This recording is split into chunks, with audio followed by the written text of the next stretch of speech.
अस्सलाम वालेकुम। नाज़रीन, कल एक रिकॉर्डिंग की थी प्रोग्राम आपकी आवाज़ अमेरिका से। ये साहब हैं, क्या कहते सुनते हैं जी। अस्सलाम वालेकुम सर।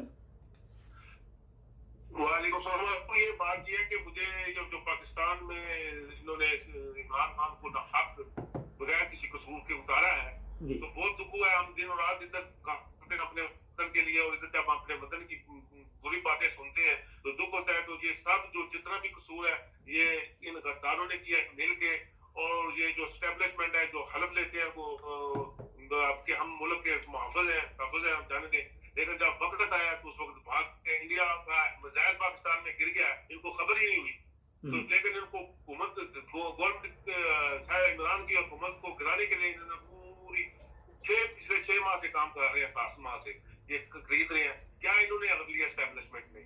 ये इनको इस तरह नहीं तो अगले साल खुदा के जरूर पेश होंगे कि ये इन्होंने अल्लाह के नाम पे जो मुल्क बनाया गया उसके साथ गद्दारी की है।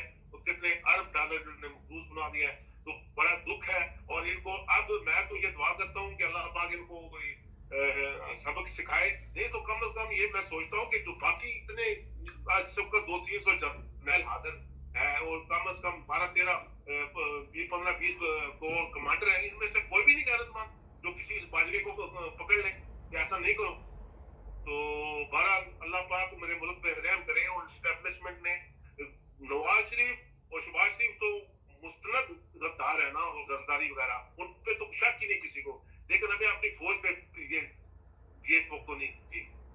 हम अपनी फौज के लिए जान कुर्बान हुए। मेरे से फौज के पास से तो मैं जब इंडिया के बॉर्डर पे फौज लगा तो मैं सलूट करता था।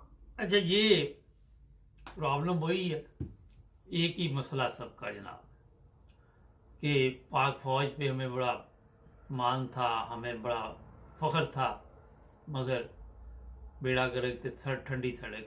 मिलेंगे नए प्रोग्राम में, सब्सक्राइब करें, जुड़े रहिए।